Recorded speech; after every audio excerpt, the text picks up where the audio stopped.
Alléluia. Dia amin'ny fifaliana lehibe indray ary lasana babalana ny amintsika amin'izao fotoana androany izao a.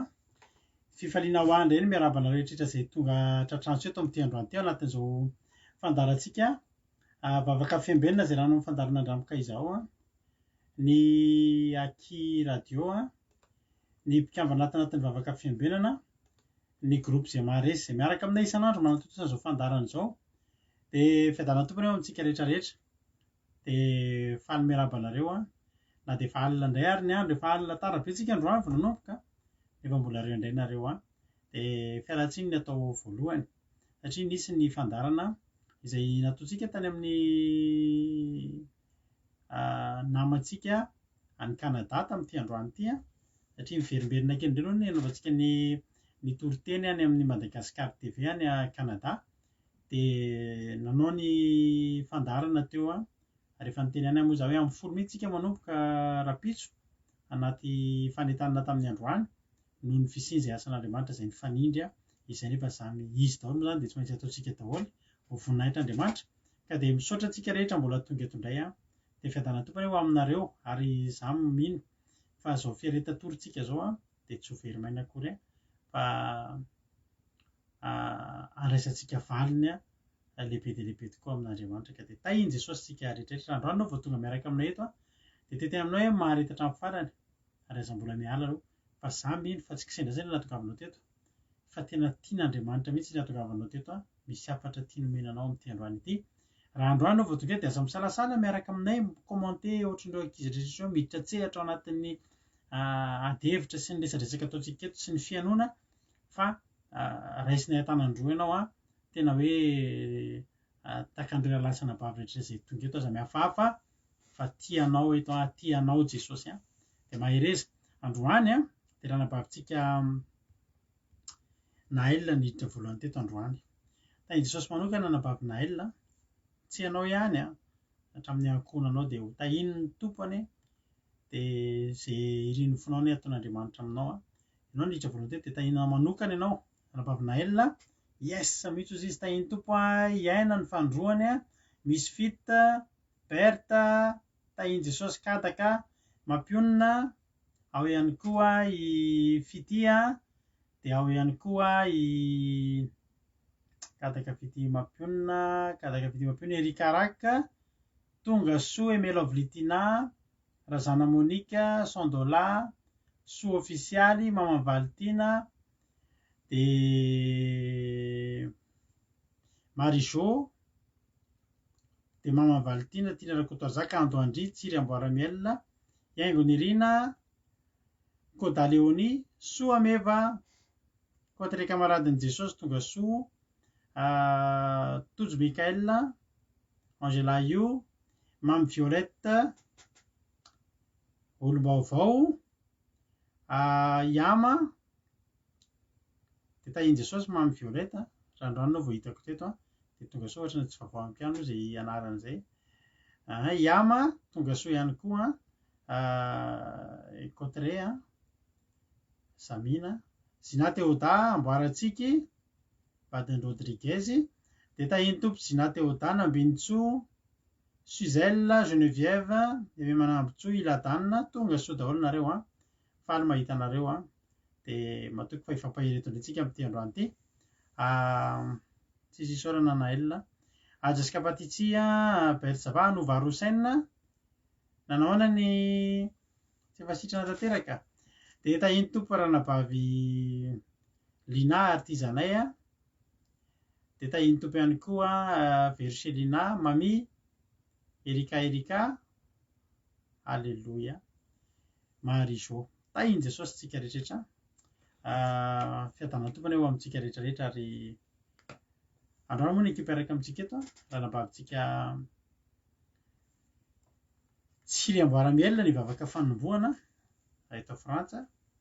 Ny tondra ny ten'Andriamanitra androany a dia raha nabavintsika Lovely eto Frantsa ary ny tondra ny vavaka firenena Felana Rakoto eto Frantsa. Ireo ny ekipa araka amiko androany a. Tsisy famotinana aloha androany a noho ny antony manokana. Dia androany koa tsika mamela anay nareo fa tsy izy fitondranam-bavaka androany fa fandarana manokana ny antony a. Efa alina loatra tsika ary dia mety hampalahelo be ny avy any Madagasikara sy ny avy any Koet satria mbola hifoha maraina izy ireo. Ka dia ahembotsika ny fitondranam-bavaka nefa aza malahelo fa hitondram-bavaka ihany androany. Fa tsisy an'ilay fitondranam-bavaka lava be iny zany izay rahantsika mampihometo satria efa alina dia alina ny andro. Dia ataontsika amin'ny fotoana ao aoriana ilay izy. Ny fitondranam-bavaka aza malahelo nefa mahafatongavana tokoa hitan'Andriamanitra ary hivavaka isika rehefa hivavaka ho anareo dia hivavaka ho an'ny firenena isika. Andao rehefa androtsika ny vavintsika tsiry amboaramelona izy ny vavaka fanomboana metraka izao fotoana izao mpiara-tanin'Andriamanitra dia menazy ny fiteny tany tompo ranabavy tsiry amboaramelona nambinina. Tainy tompo isika rehetra dia tainy tompo ihany koa pasteur ary hivavaka ary isika rehetra nomboka ny fotoana. Ry Jehovah Andriamanitra rainay tsara indrindra mbola velom-pisaorana anao indray izahay amin'izao fotoana izao. Misaotra anao izahay satria mbola notantaninao ka tonga soamantsara eto indray izahay Jesosy. Hianatra ny teninao, handinika ny teninao ary ihany koa ankatoy izany teninao izany. Rakofy amin'ny fanahy masinao izahay tsirairay avy Andriamanitra ary ihany koa fitosy amin'ny rahanao izay tsirairay avy mba tena hifantoka amin'ny fampianarana izay hoentin'ny mpanomponao eto ary ny fonay dia handray tsara ny teny izay hoentina aminay eto indray Andriamanitra. Io ihany koa ny vavan'ny mpanomponao izay mitondra ny teny eto Andriamanitra mba tena hiteny aminay tsirairay avy ny teninao ary tena mba samy azo tsirairay avy amin'izany teninao izany izahay tsirairay avy Jesosy. Tsisy avelanao hiala maina fa tena hoe ahita ny voninahitra ao izahay tsirairay avy samy tenenanao izahay Jesosy.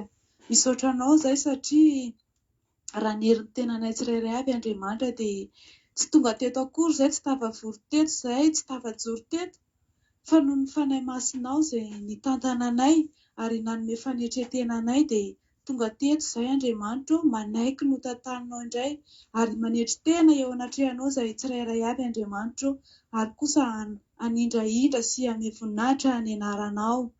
Ka sy io ihany koa ny fon'ny olona izay mampandroso an'izao teny izao Andriamanitra na izay eto amin'ny fikambanana na ny mpanaraka Andriamanitra na izay mbola hiaino ao aorianan'izao fotoana izao Andriamanitra dia aoka hokasihanao ihany koa ka samy hitondra fiovana eo amin'ny fiainany ny teny izay hoentin'ny mpanomponao dia tena teny fahamarinana izany Andriamanitra ka tena hoe ho toy ny sabatra roa lela ho anay tsirairay avy Andriamanitra.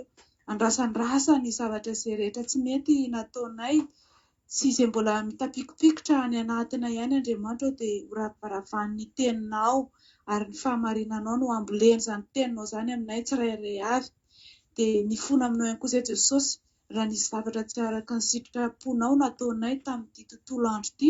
Eny fa na ninina natao izany na tsy nininay dia angatahanay famelana avy aminao ary izahay Jesosy dia hoe hifantoka amin'ny fampianaranao indray izay Jesosy.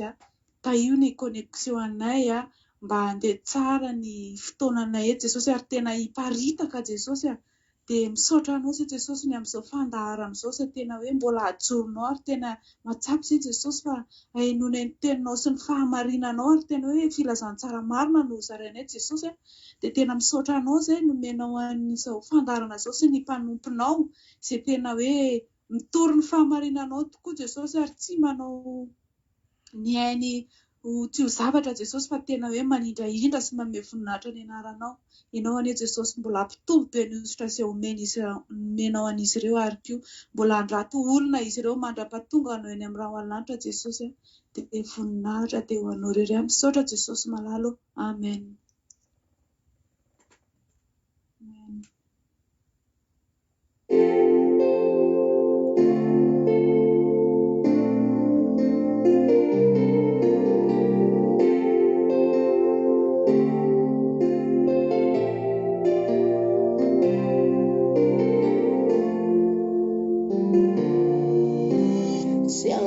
Ilay fotoana hiainana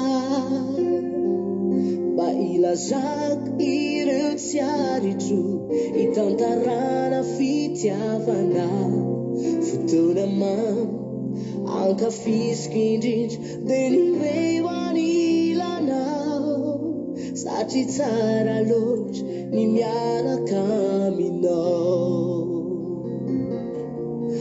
Azavane hafanana dia ianao, matamane tena mamy ambany elatrao, mitondra hay amin'ny fiadanam-po fahasambarana. Tiako loatra anao Andriamanitra fitiavana. Aza marariarito mpiaino vavaka, fa mila ny sandrinao ahoe fa mora solafaka. Aza ilaozanao fa mitanao mengavy ao raha sitrakao. Aza marariarito mpiaino vavaka, fa mila ny sandrinao ahoe fa mora solafaka. Aza ilaozanao fa mitanao mengavy ao raha sitrakao.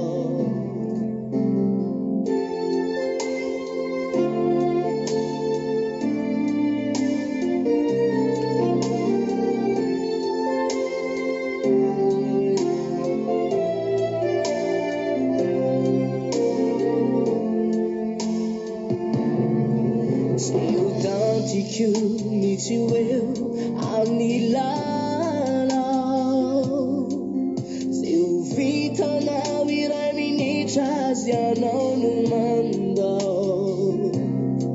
Tsy te hiverina amin'ny azy natony fahiny, toy ny zaza tsy misy mpiay ireny manginy. Aza marariarito mpiaino vavaka, fa mila ny sandrinao ahoe fa mora solafaka. Aza ilaozanao fa mitanao mengavy ao raha sitrakao.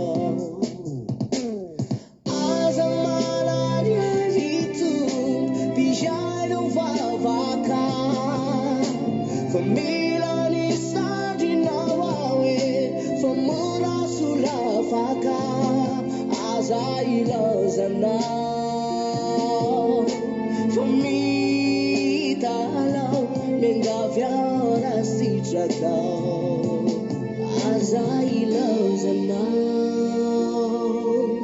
fa mitanao mengavy ao raha sitrakao.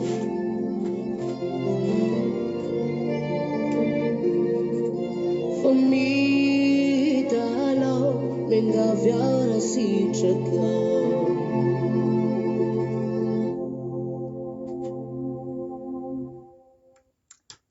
Tsy hanary anao koa ne le mpiano vavaka. Alleluia. Ho tahiny tompony isika rehetrarehetra, dia sady miaraba antsika rehetra izay vao mety niditra izay mety mbola tsy voalaboko tao ambadibadika tao, maretatra ny farany. Hiditra amin'ny tenin'Andriamanitra ary tsika mino fa efa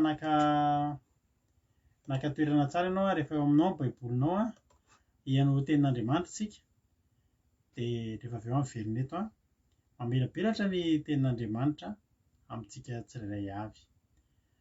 Andao rehefa anabavintsika Lovelitina, izy ny ampahirantsika amin'ity androany ity. Dia mbola anatin'ny olona tokony ampahirezina izy dia tsy nanaiky izy fa vita ny toroteniny, izy ny ampahirantsika eto amin'ity androany ity. Misaotra ny anabavintsika Tsiry Amboaramielina na eny Ambinina tamin'ny vavaka matsiro be nahafinaritra be tamin'ny voalohany, dia hiditra amin'ny tenin'Andriamanitra ary tsika amin'izao fotoan'izao.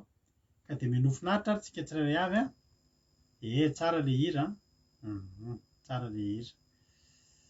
Hira faraparany nataony tompoko labarisy ny taorian'ny talohany nafatesana. Iny anisany hira faraparany navoakany, namela zavatra tsara izy. tahin'ny tompontsika rehetrarehetra andao ary hiditra amin'ny ten'Andriamanitra isika dia mino finaritra ary isika rehetrarehetra dia vineto avy eo mieriperatra ny ten'Andriamanitra tahin'ny tompo arana bavy lovely anao ny fitenenana. Tahin'i Jesosy pastera dia tahin'i Jesosy ihany koa isika tsirairay avy izay tonga eto amin'izao alina izao izay efa vonona handray sy handrendray ny tenin'Andriamanitra amin'izao alina izao. Dia ny tenin'Andriamanitra izay entiko hifankahirizantsika indray moa amin'izao alina izao dia hitantsika indrindra ao amin'ny Hebreo 7 andininy 17. Hebreo 7 andininy 17 izay mivaky toy izao amin'ny anaran'i Jesosy manao hoe ary tahaka ny nanendrenan'ny olona ho faty indray mandeha ary rehefa afaka izany dia hisy fitsarana. Amen. Izany tenin'Andriamanitra fohy dia fohy izany moa ry havana malala no hozaraiko amintsika ary izany tenin'Andriamanitra izany indrindra raha hoe asiantsika lohateny dia toy izao ny votoatiny hoe ny fotoana sy ny mandrakizay. Dia izany fotoana sy ny mandrakizay izany indrindra ry havana no tiako hoe raisinao larina ao anatin'ny fonao afatra tenin'Andriamanitra ho raketitsika ao anatin'ny fontsika amin'ity alina ity. Dia teny amintsika tsirairay avy za hoe eto amin'ity ambonin'ny tany ity ry havana tsy misy maritra mandrakizay tsika ny eto fa mandalo ihany. Ary hitantsika fa hoe tsy hampihintsika mihitsy ny fotoana izay hoe hialantsika eto amin'ity izao tontolo izao ity satria an'Andriamanitra ny ainy. Dia tsika angamba samy efa hoe nahita na nandre olona nanao accident ireny.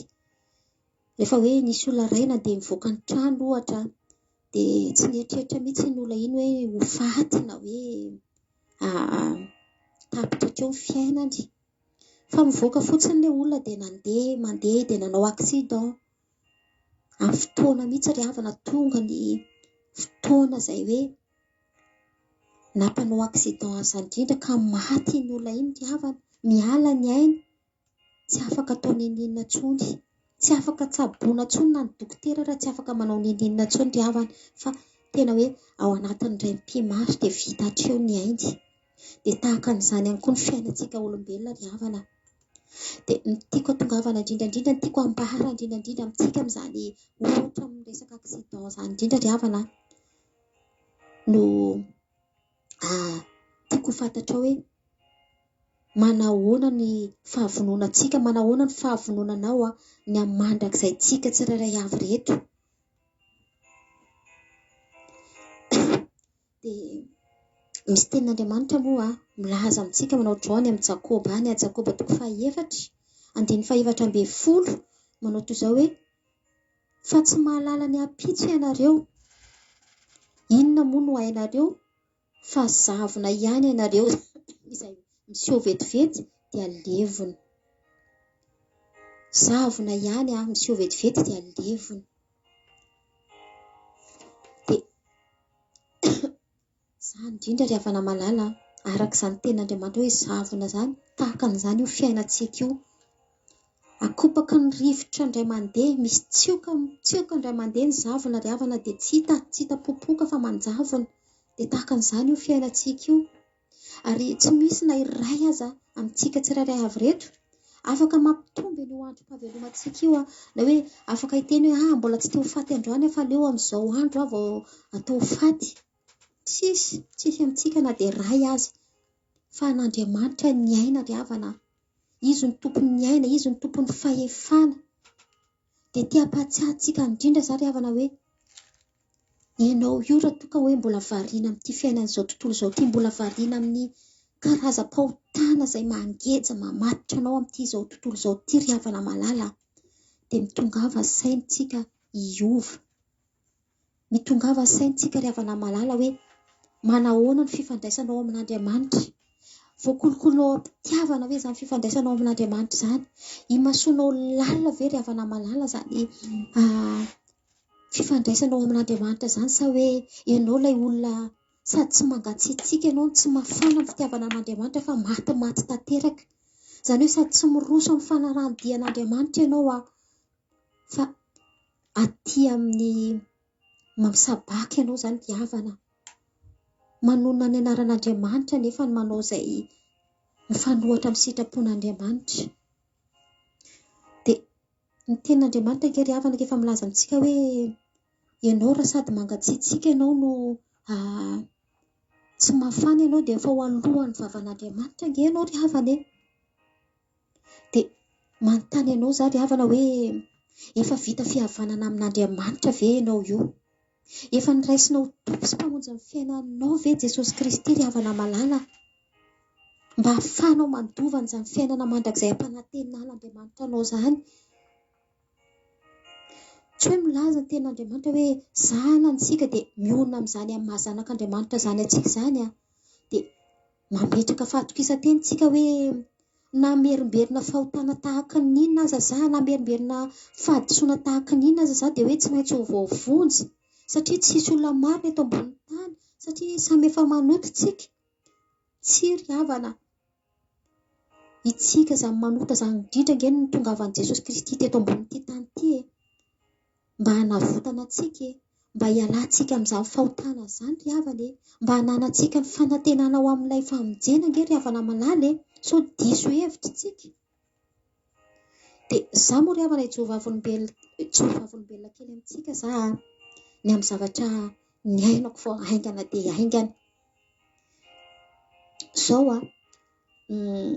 ny tantarako an'io dia nahazo amin'ny vadiko tamin'ny herinandro lasa teo izay. Ny vadiko maty vao haingana dia vao haingana mihitsy. Ary tao anatin'izany ry havana dia tena hoe vetivety kely tao anatin'indray mpimaso ry havana. Dia tsisy nanam-pona ny eritreritra hoe olona salama tsara izy, olona tsy nanino izy fa mbola vao 2 herinandro lasa izay ry havana namonjy dokotera momba ny fo. Dia nilaza ny dokotera hoe salama tsara, tsisy nininona, tsy manino tsy maninona. Sava daholo ny rehetrarehetra izay nijerena tao amin'ny fony ry havana satria izy moa efa olona taloha manana olana amin'ny fo izay ihany. Dia tsy naninona hozy ny dokotera. Fa zao ry havana teo am-pitsanganana izy ry havana niditra ny trano, nametraka zavatra kely indray mandeha fotsiny teo ambony latabatra dia tonga dia nikarapoka ny anjera ry havana malala. Ny anjera dia tena hoe tapitra hatreo ny ainy. Tena ny dokotera raha ry havana tsy afaka nanao nininona intsony. Fa vita hatreo ry havana ny fihazakazahany tsy manana anjara intsony amintsika velona izy ry havana malala. Dia tsisy nininona afaka atao intsony ry havana malala. Dia tahaka an'izany ihany koa tsika tsirairay avy reto ry havana. Mpivahiny tsika ny eto mandalo izao fiainana izao ry havana. Dia isika na ianao izay manao sitrapon'Andriamanitra ihany no maharitra mandrakizay. Isika izay manao sitrapon'Andriamanitra ihany no vonjen'Andriamanitra ry havana malala. Izany ny tenin'Andriamanitra amintsika izany. Na za zao ary izy ry havana malala tsy nanam-po hoe ho faty tapoka nge izany ny olona niresaka tamina tsy ampy 4 minitra teo, mbola falifaly, mbola niara niresadresaka zavatra be da be. Dia zao ry havana malala mety ho tapoka ihany koa ny ainao, ny aiko, ny fetrandrontsika tsirairay avy reto ry havana. Samy ho faty daholo tsika. Mety tsy ho faty ihany koa tsika rehefa tonga Jesosy Kristy, mety misy tsy mety moa fa misy tsy maty ihany koa. Fa ianao izao, isika izao izay mbola velona izao ry havana raha mbola Jesosy mbola tsy tonga izao satria izy moa ho avy tapoka. Raha rapitso ry havana, na raha afaka pitso, na afaka ora sy segondra vitsy. Tapitra ny andro hafatesanao, maty tapoka ianao, tsy haiko izay zavatra nanjoanao. Dia hanao ahoana ny fiainanao ry havana? Tiako ampatsahivana antsika fotsiny hoe manao ahoana ny mombanao. Mila miambina ianao ry havana, mila manakana fo amin'Andriamanitra ianao ry havana, mila miomana mandrakarivotsika ry havana malala satria raha tonga tapoka nge Andriamanitra, raha tonga tapoka Jesosy Kristy ry havana, dia hanao ahoana ny mandrakizay tsika ry havana? Raha hoe ao anatiny ianao mbola manota, mitolona anatin'io fahotana io, mbola milomano anatin'io fahotana io ny tonga tapoka Jesosy Kristy, dia izao ry havana, misy lalana anankiroa nge efa homanin'Andriamanitra, soritan'Andriamanitra ho antsika efa voalazany amin'io baiboly io nge izany ry havana, dia ny fiainana mandrakizay sy ny fahaverezana any amin'ny elo ry havana malala.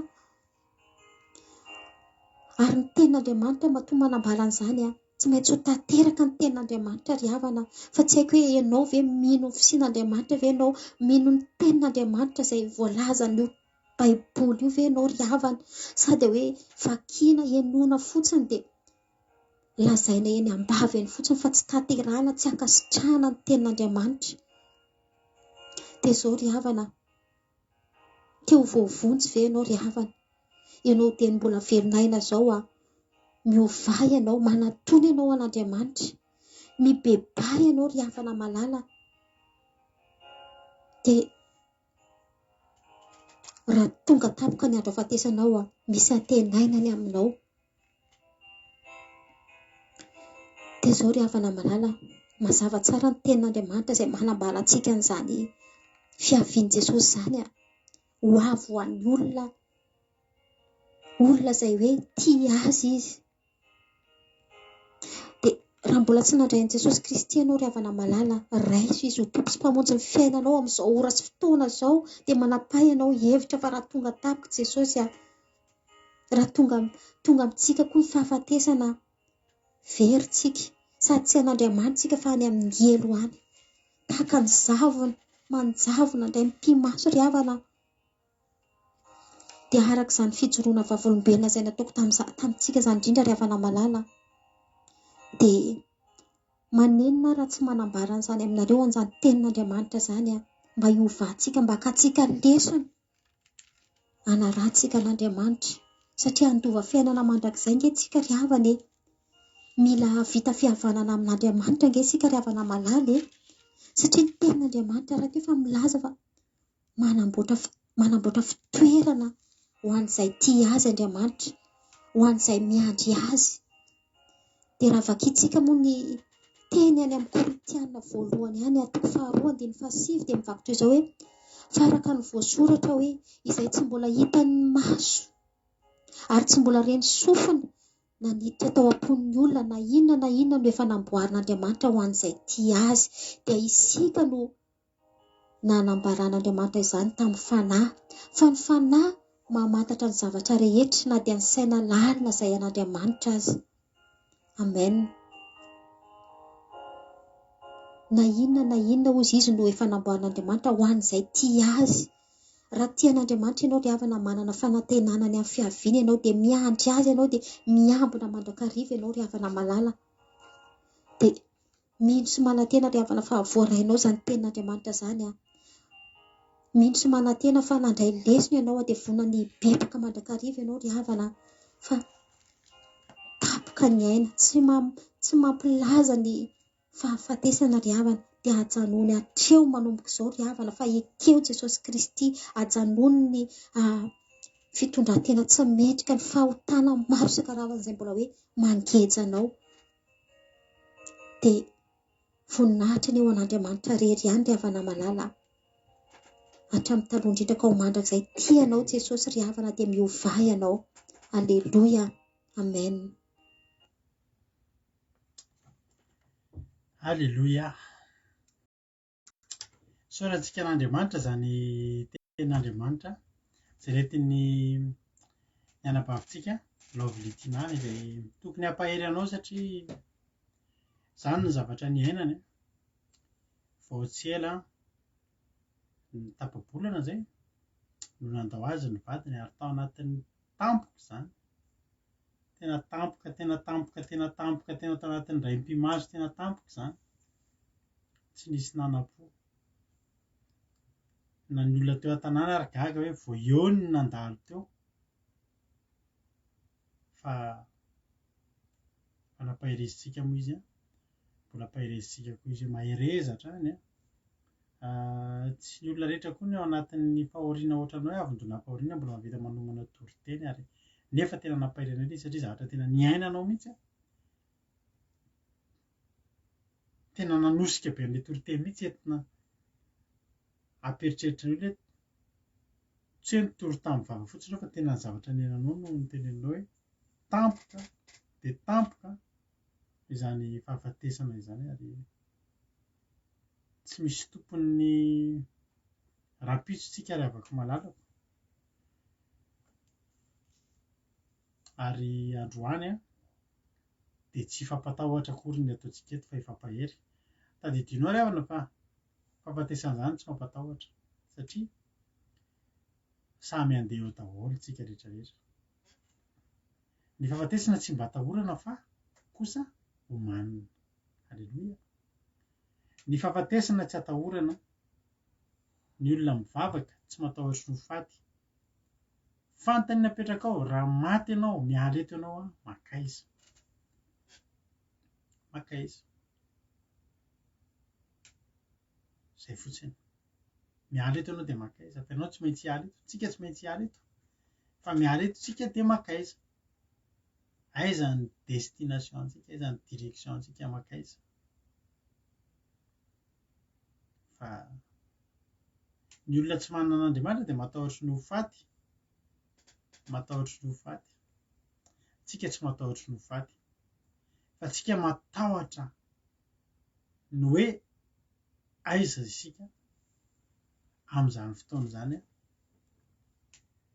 Hébreux 7:7-20. Hoy ny tenin'Andriamanitra hoe ary tahaka ny indrinan'ny olona ny ho faty indray mandeha ary rehefa afaka izany dia izy ny fitsarana. Tahaka izany koa Kristy rehefa natolotra indray mandeha hitondra ny olona ny otany maro dia iseho fandroany tsy amin'ny ota amin'izay miandry azy fa ho famonjena. Halleluia. Halleluia. Ho faty. Ary ilay maty io dia tsisy mampiomana io. Fa raha mampiomana io mbola hafa ihany. Fa tampoka izany izy mpiara-miasa tampoka izay tsaroako mihitsy. Izany ny olona tampoka indrindra teo amin'ny fiainako maty. Mirava izay ny amin'ny 12 dia andeha sakafo atoandro. Dia samy mivoaka daholo mandeha samy maka ny tomobiliny dia andeha sakafo atoandro. Miverina mandeha misakafo izay amin'ny 12, miverina miasa amin'ny 2 efa olona mitomany eo am-piasana. Fa ilay rahalahy anankiray mpiara-miasa aminay vao mivoaka mandeha tomobilina mivoaka am-piasana amin'iny andraro iny dia midona amin'ny poteau ny tomobilina satria naninona trahatra ny fijanonan'ny fo ilay mpitondrana tomobilina dia mijanona ny fony. Vao eo ny fanao ny fanamiana, maso tomany tsy ampy 5 minitra voaka ny eo am-piasana eo andraro izay miasa mandeha amin'ny lala mahitsy andeha amin'ny Ankazoangy eo aloha kely eo mijanona ny fony. Tena anisan'ny tena hoe tena tsy nampiana eo olona vao hitanao teo any amin'ny morgue izy ny nalaina. Mibahany menamena na tsy nafatara ery alavitra izy any amin'ny morgue. Lozanga izy izany ravana manaly. Ny rahalahiko ara-panambadiana avy misakafo atoandro dia manao sieste ny atoandro. Tsy mifotsony. Fa entina ilazana amintsika. Fa tsisy afaka ny amin'ny toky antsika mihitsy hoe fanketetsika amin'ny herinandro ho any ohatra. Mety misy olona eto, mety tsy hita intsony eto izy amin'ny herinandro ho any. Mety za izany, mety ianao, tsy fantatra. Ary tsisy afaka nitazona an'izany. Ary tsisy azo atahorana an'izany ihany koa satria zavatra tsy maintsy ho avy izany. Fa ny fanontaniana mipetraka dia izao. Efa niomana ve ianao? Efa niomana ve ianao? Amosa 4 nge laza. Amosa 4. Aiza Amosa? Amosa 4 andininy 12. Zao ny ataoko aminao ry Israely. Satria anao izany aminao dia miomana eo amin'Andriamanitra ao ry Israely eo. Miomana.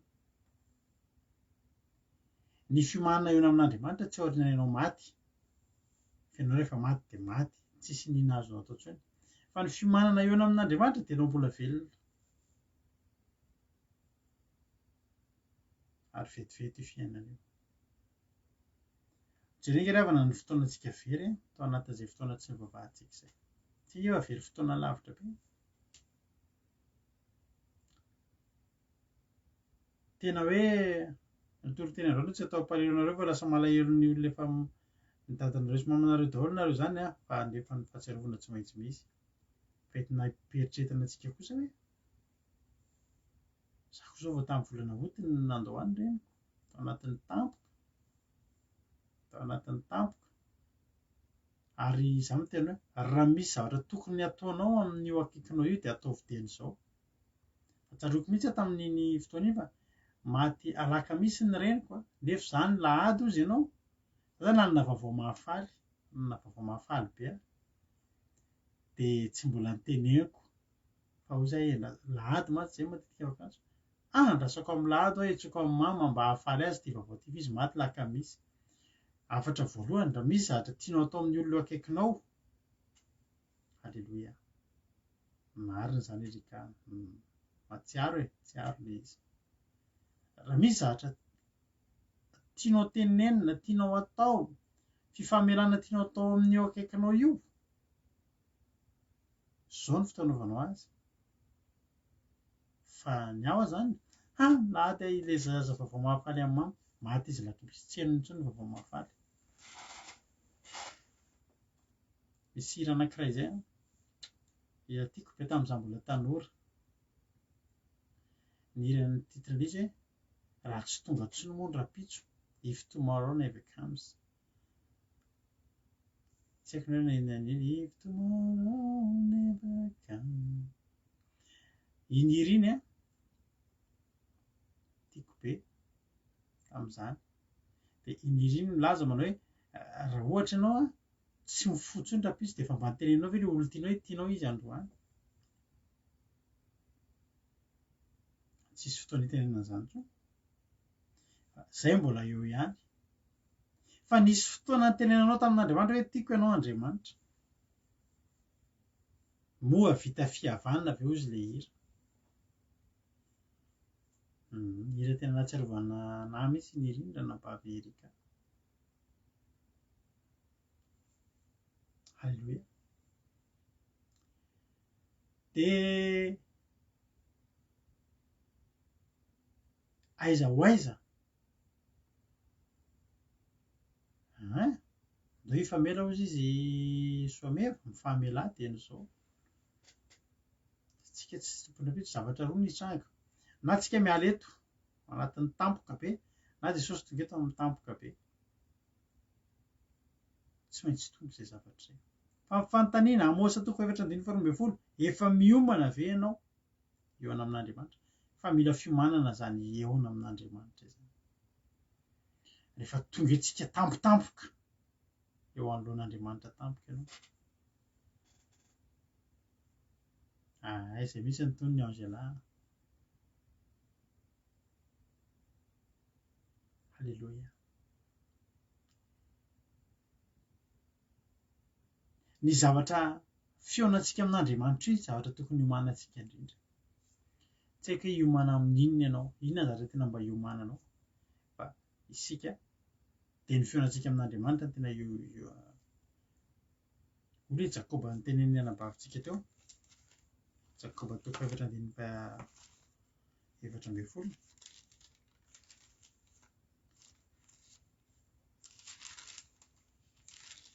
Jakoba 4:17 izy teo ianareo izay manao hoe anio na hampiso na kany ananiny izay ary toetra ny herintaona ka hividy sy hivarotra ary azo tomboatra kanefa tsy mahalala no hampitso ianareo inona moa ny ianareo fa zavona ihany ianareo izay miseho vetivety dia levona aleo manao an'izao 10:12 raha sitrapon'ny tompoka velona izay dia ataonay izao anazy izany moa tonga tsika hoe rapitso raha mbola sy tonga eny amin'ny rao lanitra izao dia eo anetsika dia lentsika miteny raha sitrapon'Andriamanitra zay nge tena raha-baipoly reny ho ny tena andriamanitra amin'ny 20 aleo manao an'izao na sitrapon'ny tompo ka velona zay dia ataonay zao na izany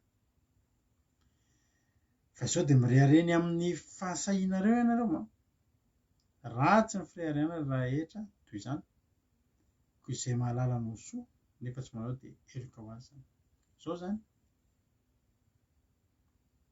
be dia be ny manana programa za zao ankalaza ny 15 taona ny mariazy tsika neny amin'ny sao aby ny anaovantsika ny fety zay aloha dia tena ohatr' izany tamin'ny 20 ny volana aogositra teo tamin'ny 21 août teo tena tokony 70 taona ny mamanay dia efa nanomana fety zay tamin'iny 21 août tena efa nanomana fety efa vita kalama atao hoe zao ny atao dia zao ny surprise atao dia izy maty katorota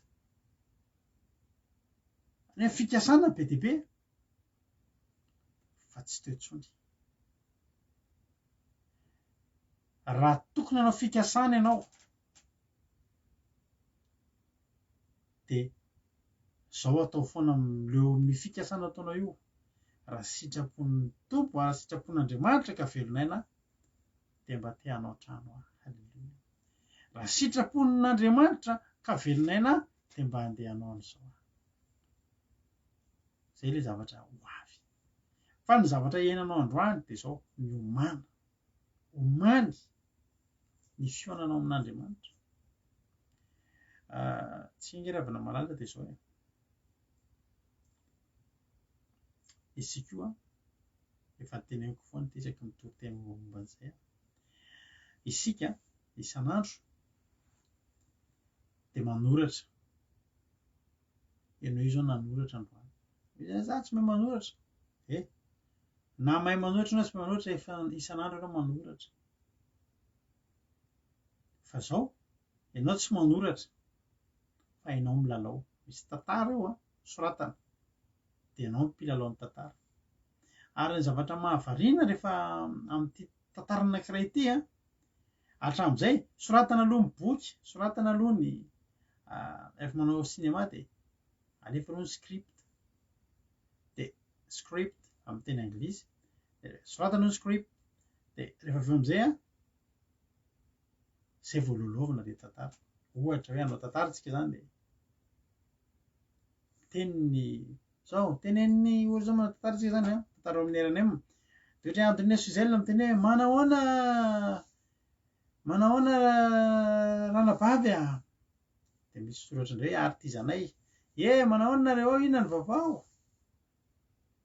mama Valentine ato nareo rahavavy taiza foana nareo ny tsita dia ohatr'izay fa ilay tantara tsika indray dia zao fa madika tsika aloha ny tonga dia manao zay vao soratana ny zavatra ataontsika zany no soratana ary ny zavatra soratantsika io mitambatambatra dia lasa boky dia manoratra tantara tsika isan'andro fa ny antsika fotsiny tsy hoe voasoratra vao ataontsika fa ny antsika ataontsika ilay izy fa raisina soratra ary eo ny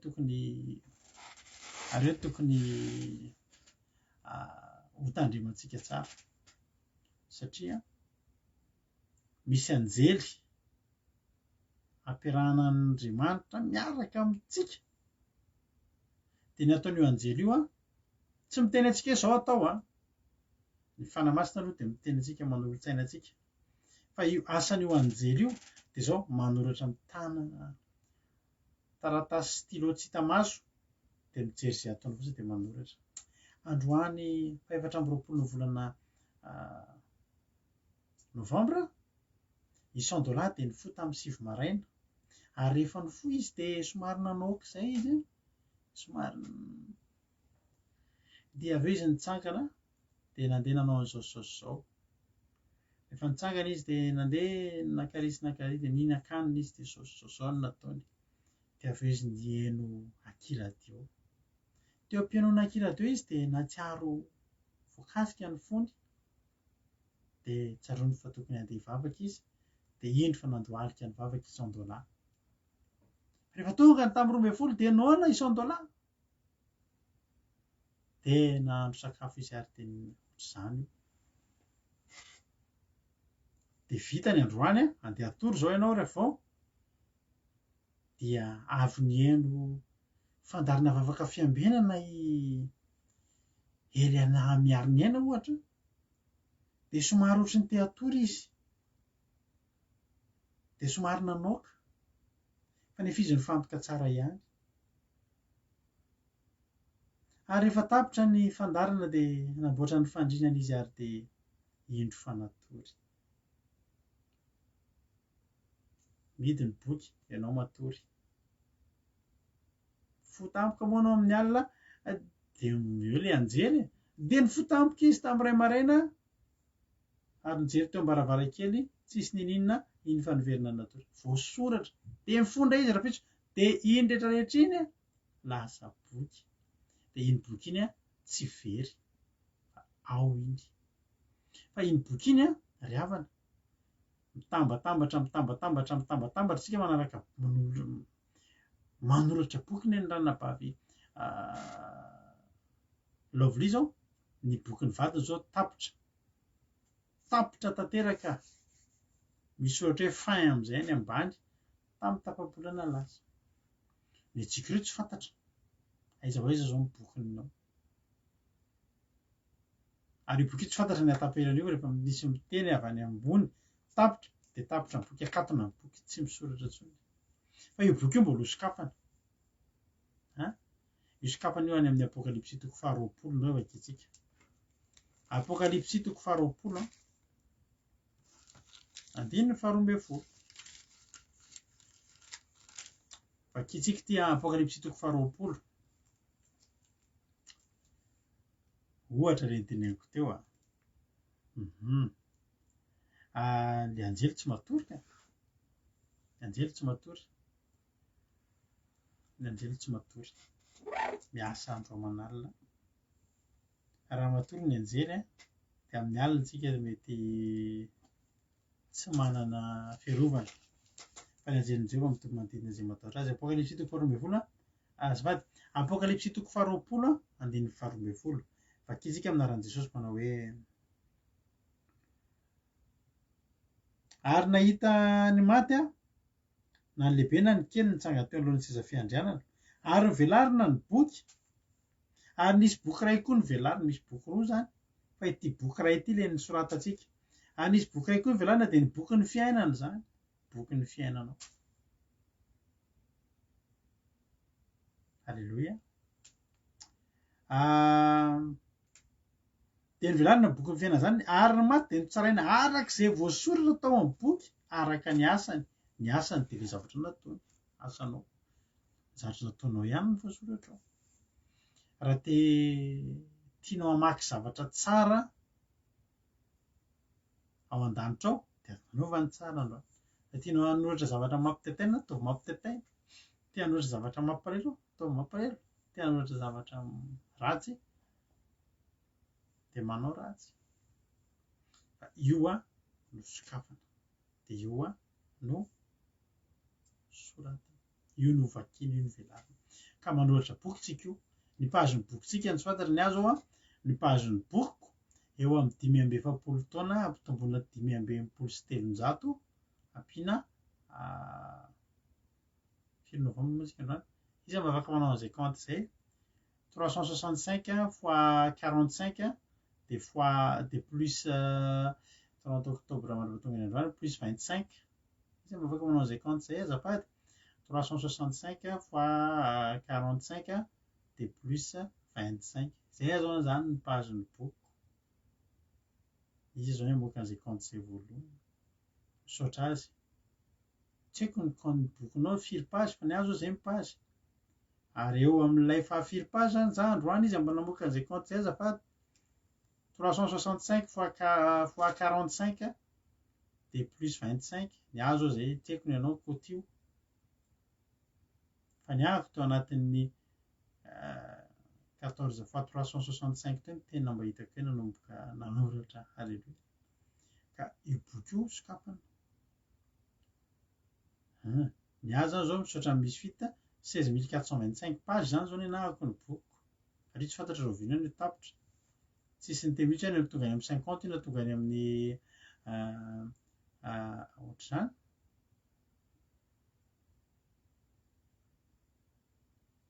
zangany izy toro tena zany koa tany androany tao amin'ny radio.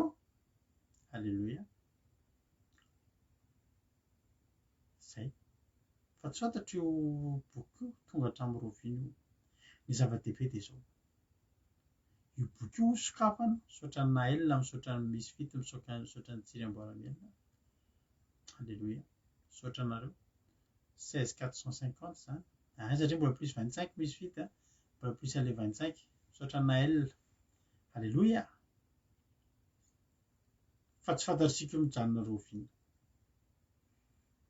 Ary io amin'ny fotoana rehetra tsy misy toky aty anatintsika mihitsy io mbola tonga firy io, satria araka ilay voalaza teo dia taka ny zavona ny amintsika ary mielina dia mielina sy miserana isika rehetra. Ny misaotra ny soameva tamin'ny kaonty, misaotra anareo. Ny zavatra isotonako anao androany, isotonako ny sainao dia izao. Efa niomana ve ianao? Raha efa niomana ianao tena arabaina ianao. Ary io tampoka io, io fahafatesana tampoka fialana eto izany, raha miomana dia tsisy mampatahotra. Ny tena marina ho tonga takan'ny Paoly isika iteny hoe ny fahafatesana ny azahoako tombony. Ny Paoly indray zany tombom-barotra ho azy raha maty izy. Tsika mbola matahotra dia mbola misy zatra fikirisika eto, na tsika mbola tsy niomana, na tsika mbola matahotra.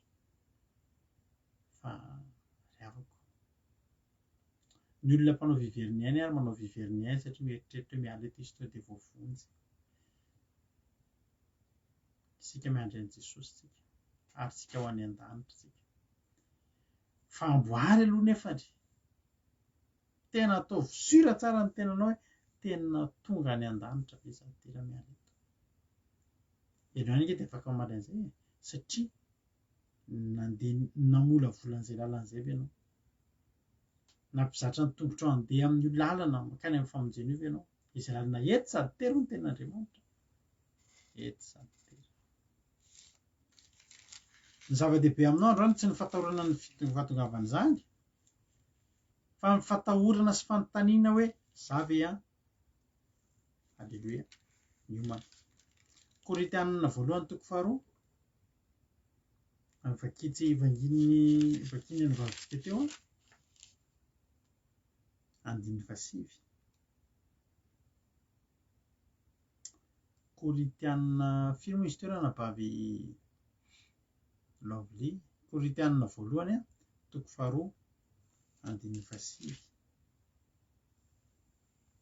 Aiza ianao Korintianina 2:7. Araka amin'ny voasoratra hoe izay tsy mbola hitan'ny maso ary tsy mbola renin'ny sofina niditra tao am-pon'ny olona ninona ny fanamboaran'Andriamanitra ho an'izay tia azy. Jesosy namboatra fitoerana ho antsika. Aza veranao hoe verimaina io ezaka ataon'i Jesosy amin'ny fiainanao io. Andao hiomana. Fa tsy haintsika io roviana. Tadidrio fa raha ratsy ny zavatra voasoratra anatin'ny boky dia tsy ho voavonjy. Ny Deutéronomia hoe Deutéronomia 3:30. Deutéronomia 3:30 5:20. Miteny manao hoe mety olona lanitra ijoso any tena izy ity. Alleluia. Mety olona lanitra sy miantso ny lanitra sy ny tany anio vavolombelona aminareo efa nataoko teo alohanareo fiainana sy fahafatesana ary ny fitena sy ny fanjonako ny fidianana ny fiainana mba ho velona ianao sy ny taranakao ka dia ho te an'i Jehovahandriamanitra ianao ka hiaino ny feony sy vikitra aminy fa izany no fiainanao sy fahamaron'ny andronao. Zao ny fotoana tokony hividiananao an'izay. Zao fotoana zao ny tokony hividiananao sahady hoe inona aiza ny lalako. Ny ankizy any amin'ny collège, any amin'ny lycée rehefa miditra classe de seconde dia izy dia efa mila manapa-kevitra hoe inona no tianao atao ty rehefa afaka zao ahitana ny hitarihan'ny mpampianatra anao ka ianao zao navy androany ianao vao hanomboka hivavaka zao anao dia efa manomboka mifidy aiza ny alehanao ho safidy io hoe za ho any an-danitra dia ataovy izay rehetra mifanaraka amin'izany fandehananao any an-danitra zany tandremo ny fahamarinana da eo ny fahamasinana tiavana Andriamanitra azadina fa manoratra tantara ianao isan'andro dia ataovy tantara mahafinaritra tantara hosokafana io boky io tsy misy afa-tsy zavatra tsara no voalaza izay ataonao mba azonao tsara no fifalianao amin'izany fotoana izany tsy ny fifalian'Andriamanitra ihany afahan'ny fifalianao hoe tafiditra any an-danitra izany ry havana ampahiranao androany manao hoe ny fialantsika eto amin'ity tany ity tampoka averimberiko izay tampoka fa ilay tampoka io azonao no manomana azy alleloia andefa ho any ambanivohitra eto aloha andeha hanao vakansa hozy ianao herinandro dia efa voahomana ny entana voahomana ny entana herinandro fa rehefa hiainga ndray maraina entin'ny papanahy amin'ny fiarako dito dia aterineny ampasapito maka taxi boroza ny fiangana tampoka fa ny fiomanana efa herinandro dia mba ohatr'izany ilay ao na fiavian'i Jesosy miomana angentsika ny ataontsika eto miomana sy manomana ny ataontsika eto fa ny fiavian'i Jesosy dia tampoka anatin'ny fotoana tsy ampoizina mety androany alina ary androany alina Jesosy ny tonga mikato daholo ny bokintsika mikatona tsisy ary ny boky io tsisy azo ovaina satria tsy ananantsika ny stylo tsy itsika no mitondra ny stylo fa raha zany novaintsika io alleloia ary tsika raha tsika ny tompon'ny stylo sy manana goma dia amboaritsika io tantara izay nataontsika io ny zatra tsy nety zao no ataonao raha tianao gomina fa tsy voagomina satria efa voasoratra ny ana-gominao an'iny dia ny fibebahanao ihany sisy ny afahanao mibeba ahafahana mamafa an'iny fa tsy nomenantsika ny stylo ny anjely no mitazona azy ny taratasy ny anjely tsika ny ataontsika dia zao manao ny tantara mba ho soratana iny nataonao androany dia iny nataonao rapitso tantara tahaka ny ahoana ny tianao voasoratra ho vakiana satria ianao ihany no vakiana ianao ihany ny henon'io tantara io amin'izany mety hiteny mba ratsy koa izany tantarainareo anahy izany anatin'ny boky izany nefa tantaranao raha ratsy ny tantara voasoratra dia homenatra no eo amin'Andriamanitra amin'izany fotoana izany iseho anatrin'Andriamanitra amina henatra sy fahafahambaraka fa raha tsara ny soratanao alleloia raha tsara ny soratanao ny anao ary mety tena mamaky ny ao an-danitra ao ianao eo vavolombelona mety le marika 19 kely ireny hoe tsara koa izany tantarako izany ho tahin'ny tompany antsika rehetrarehetra za matoky fa voainao izany afatra izany androany amboary izay tokony amboary ny androany zao dia zao aza miandro hoe rapitso sao androany alina ianao ny lasa aza atao hoe alao miandro fotoana fa raha tonga amin'izao Jesosy tadio fa hifandrombana angeravana io lanitra io ary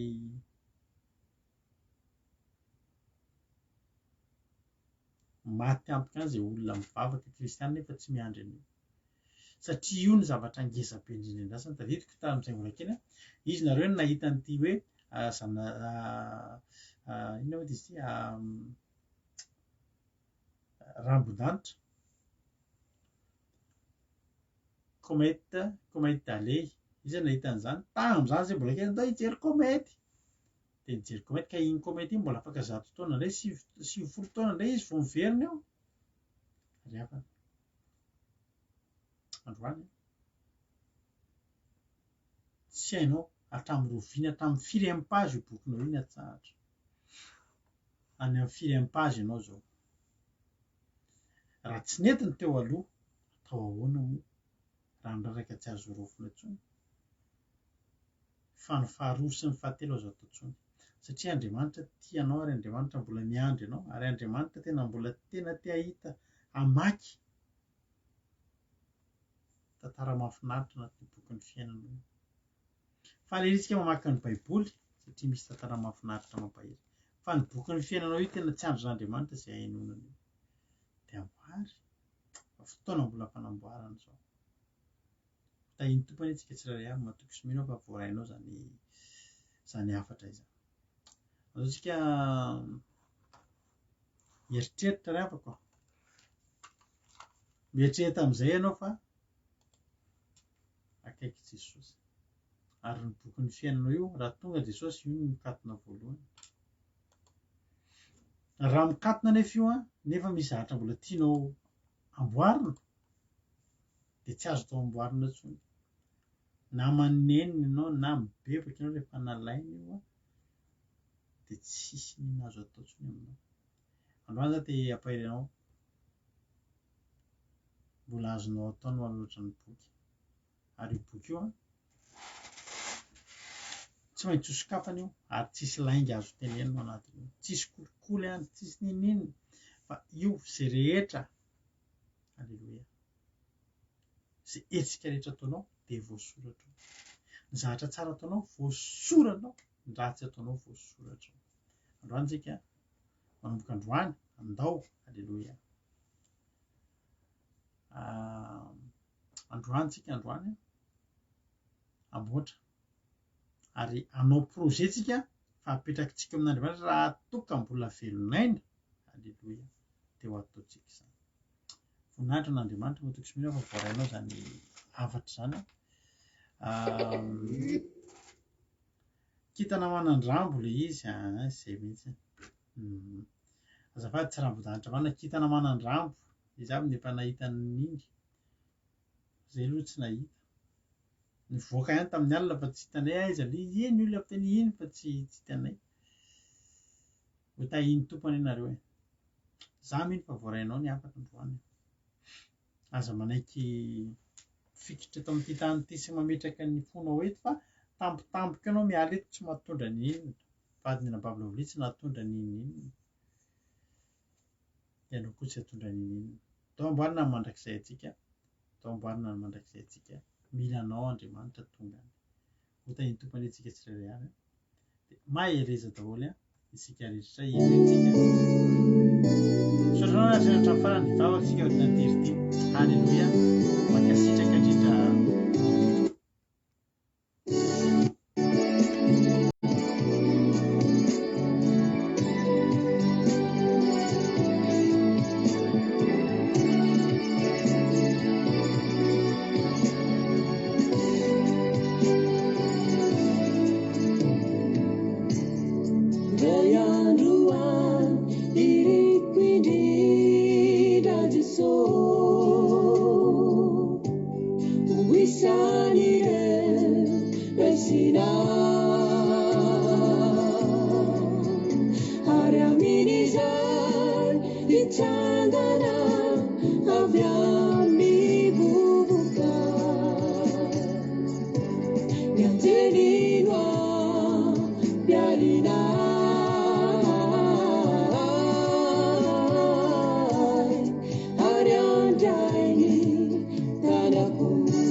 Kita na ula lubaku fenu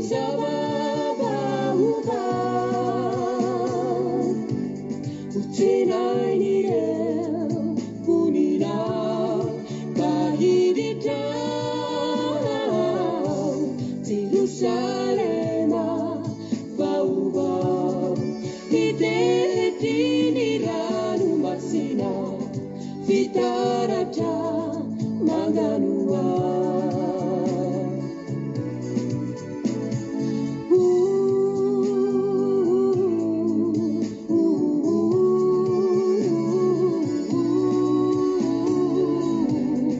miandranao Jesús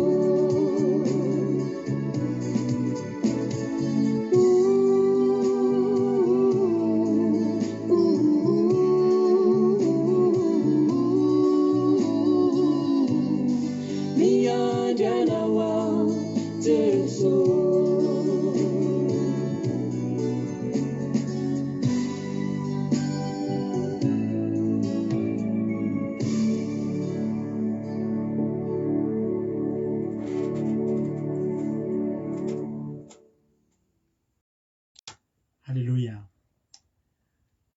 Ivavaka isika fa mialohan'ny ivavahantsika dia tesito ny sainao hoe ao anatin'ny ivavaka ataontsika ity dia ataontsika tena teny hoe Jesosy miandry ianao araka izany izy izany fa ampiomany halleluja. Ataovy mahay miomana Jesosy satria tsy fantatritsika nanirana ny fotoana izay ilantsika eto ry-havana. Ny manoratra ny boky ny ataontsika fa tsy anjarantsika no milalao ny tantara ny ataontsika fa tsy manoratra ny boky. Aloha za teteny aminao manao hoe soraty tsara ny tantara, lalaovy tsara ny tantaram-piainanao manomboka eto.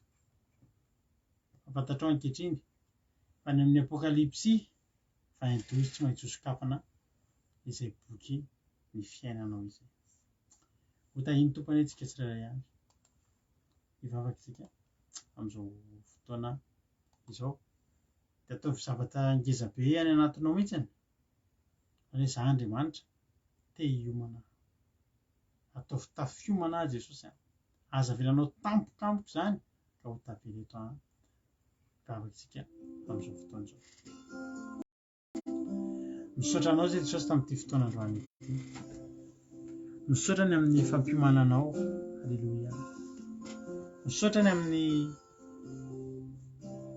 izay rehetra efa nataonao tamin'ny fiainanay androany. Misaotra ny amin'ny ampatsivanao anay Andriamanitra ny amin'ny fisian'izany boky izany. Izay boky mitantara sy mirakitra ny zavatra izay nataonay.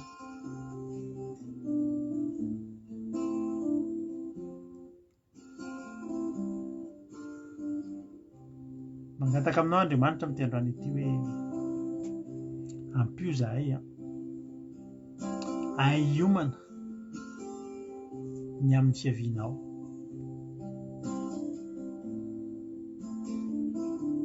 Ataovy aty anatinay lalina ty mihitsy izany hoe fahavononana. Halleluja. Rafin-drehetra. Misaotra Andriamanitra.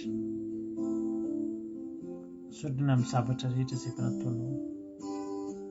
Fa tsy takatry ny sainay ny nataonao Jehovah Andriamanitra. Tsy takatry ny sainay izany ary hanomezana voninahitra anao isan'andro isan'andro.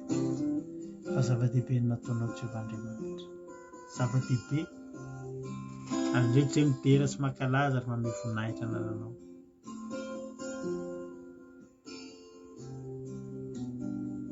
Misaotra Jesosy.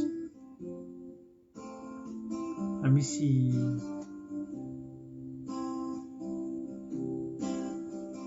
zavatra izay tsy voalazany teto androany Jesosy dia ianao mino ny banga rehetra dia ho tahinao an'iny tsirairay avy. Misaotra Jesosy malala. Jereo akaiky ny fiainan'ny fianakavianay. Mety mbola misy anatin'ny faharatsiana sy ny fanalavirana anao Andriamanitra. Fa tena mbola misy ny fotoana kely dia atsoa izy ho tonga ao aminao ny tsirairay avy. Misaotra Andriamanitra. Hanomana izahay ny fionanay aminao dia ezaky ny lalao tantara, ny tantaram-piainana izay hosoratana ho raiketina amin'ny boky Andriamanitra. Dia arovy izay mba tsy hanaonao foana, arovy izay mba andeha araka ny sitraponao amin'izay. Izay rehetra tsy nety nataonay hatramin'izay Andriamanitra, mba sasao amin'ny rahan'i Jesosy zanakao. Sasao amin'ny rahan'i Jesosy zanakao Andriamanitra, fa amin'izao sisa izao izay dia hanonitra ary hanoratra tsara ny tantara. Misaotra Jehovah'Andriamanitra.